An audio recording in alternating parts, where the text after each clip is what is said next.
the Moabites and Ammonites, and with them some of the Meunites, came against Jehoshaphat for battle.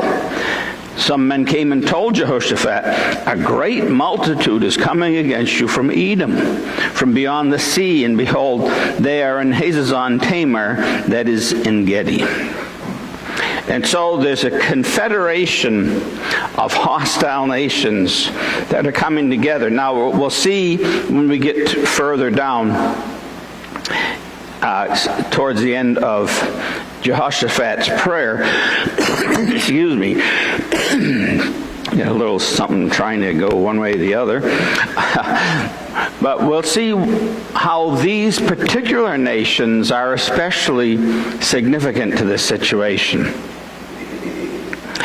And so there it is, the crisis. And then if you go to number 2, the human response, you can put in response, verses 3 to 13. And under that, A, the initial fear. Verse 3a says, "Then Jehoshaphat was afraid." Now I think sometimes we as Christians tend to minimize people's emotions, and we tend to look down on them when they're experiencing emotions that we think are not consistent with faith or whatever. But can I tell you, fear is a very normal response. It's a very natural human response. It doesn't make you less of a Christian.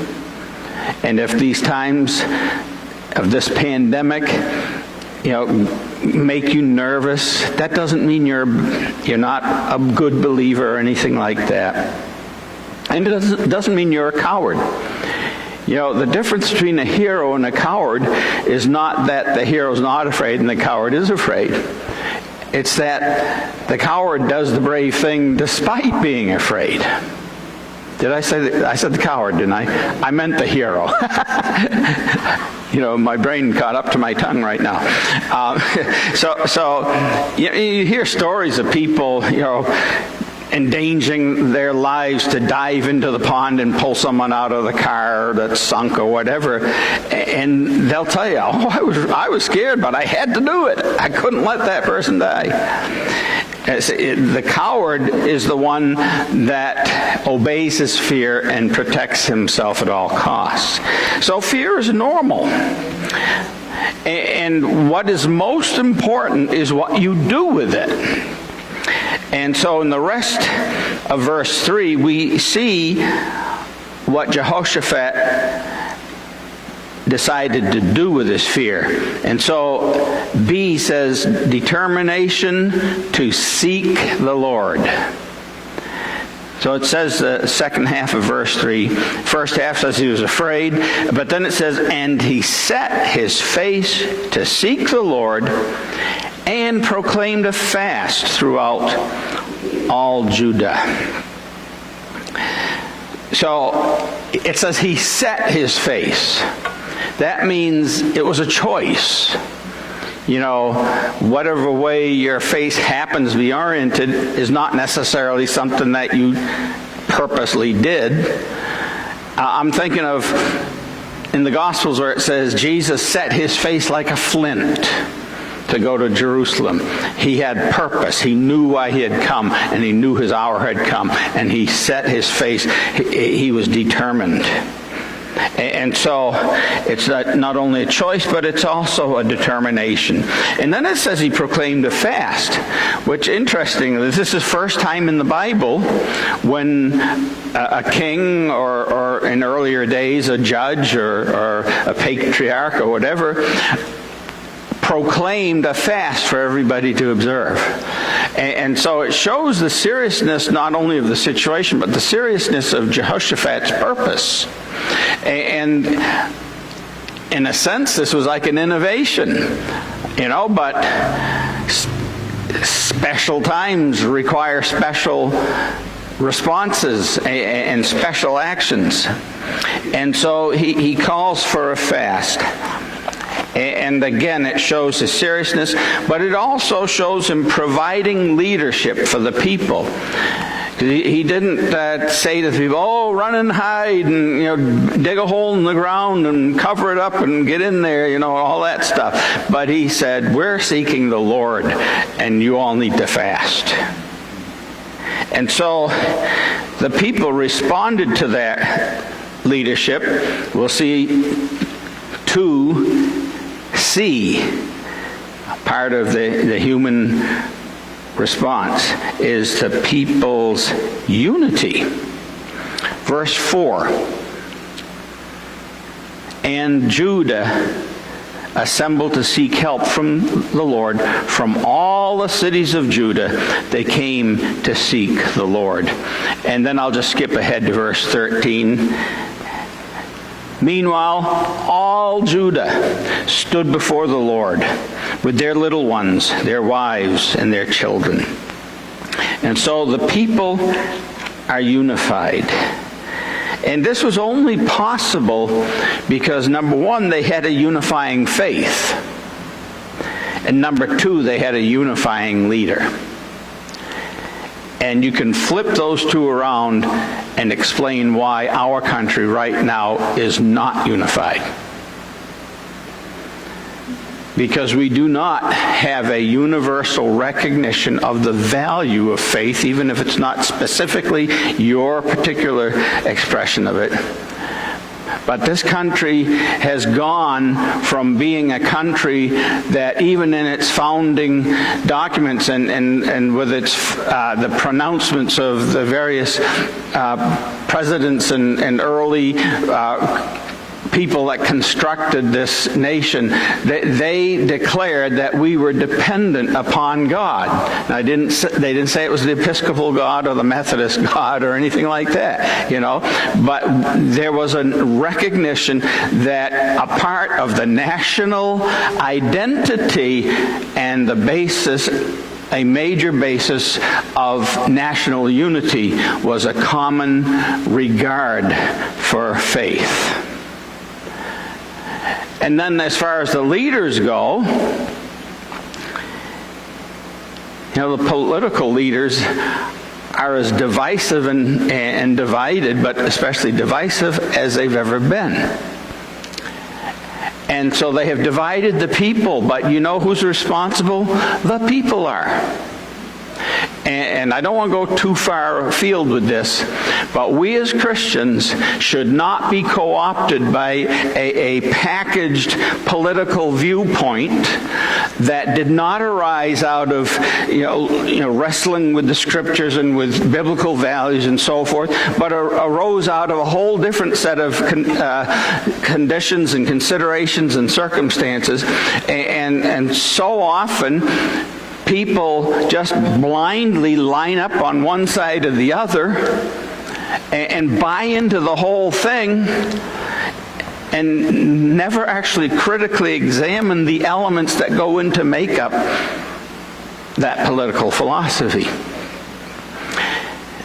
And I believe as Christians we should have a Christian philosophy of government, which won't fit very well in any one point on the political spectrum.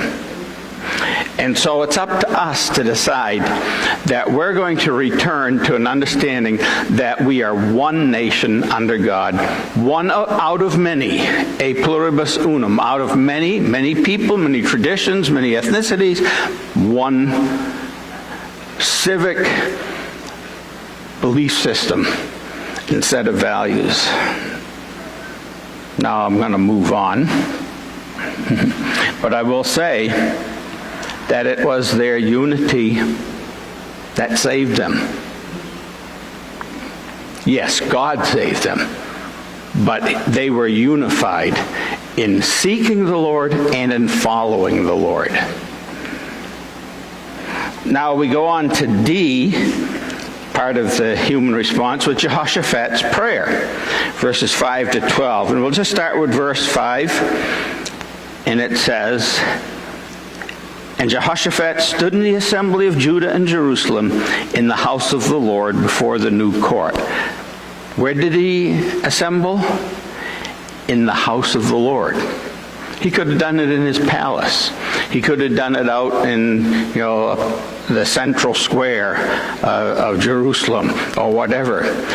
But he recognized that they had to be unified in faith before God, because it was only God that was going to bring them out of this situation successfully. And so what we have in this prayer is 5 separate elements that provide a great pattern for prayer in general, but especially for prayer in times of trouble. And so you'll see 1 to 5 under D, Jehoshaphat's prayer. We have 5 different elements. Number 1, he recounts who God is. Verse 6, it says, "And said, O Lord, God of our fathers, are you not God in heaven? You rule over the kingdoms of the nations, and in your hand are power and might, so that none is able to withstand you." So he acknowledges who God is. First of all, when he says in our translation, O Lord, that Lord, you'll notice, is all in small capitals, which means it's translating the divine name Yahweh, the covenant God of the Bible. So that's first. He's acknowledging Jehovah as God. And then he goes on to speak of him as God of our fathers. So he is owning God as their God. And then he asserts God's sovereign rule over the universe. You rule, he says, over all the kingdoms of the nations. And then he asserts God's own omnipotence, his all-powerfulness. In your hand are power and might, so that none is able to withstand you. You see, Jehoshaphat knew with this kind of a confederacy of strong nations, they did not have in themselves the ability to withstand them. But he says, they are not going to be able to withstand you, God. And then number 2, he recounts what God has done. Verse 7. Did you not, our God, drive out the inhabitants of the land before your people and give it forever to the descendants of Abraham, your friend? And by the way, that question and the question in the previous verse are rhetorical questions. We know what the answers are. And his declaration of what God has done is specifically to do with how it relates to their present situation. So God did a whole lot more in bringing them out of Egypt and bringing them into the land and whatever. But what he is doing is he is recounting that God did indeed clear out the land and then give it to them as an inheritance. So he's pressing his claim, his right to possess what God had given them and to retain possession of it. And then he goes on to recount, and this would be 3, he recounts their history. And again, this is specifically to do with their situation, so it doesn't get into all the ins and outs and the ups and downs. But verses 8 and 9 says, "And they," that's the people, "have lived in it," that's the land, "and have built for you in it a sanctuary for your name, saying," and I'm going to change one word when I read this next verse, "If disaster comes upon us, the sword, judgment, or pandemic," right? "Pestilence, pandemic, or famine, we will stand before this house and before you, for your name is in this house, and cry out to you in our affliction, and you will hear and save." And basically what he is doing is putting words into the mouth of the nation as their national script for the centuries leading up to this point. And when they moved into the land, if you've studied your Old Testament, you'll know that the book of Deuteronomy was written for the new generation that was going to go into the land after the Exodus. The older generation that came out refused to go in when God gave them the chance, so they were sentenced to wander in the wilderness for 40 years. But when the new generation was ready to go in, Moses compiled a restatement of the law. And Deutero means second, and nomos means law. So it was the second law. And in chapter 11, for instance, he tells them, when you go into the land, you're going to have Mount Gerizim and Mount Ebal, and a bunch of you are going to go up on one side and pronounce all the blessings that would accrue to those that follow the Lord faithfully and do as well. And on the other side, you will pronounce all the curses against those that don't follow the Lord, and on the nation itself as a whole if they don't follow the Lord. And then when you get to chapter 28, sometime read chapter 28, it's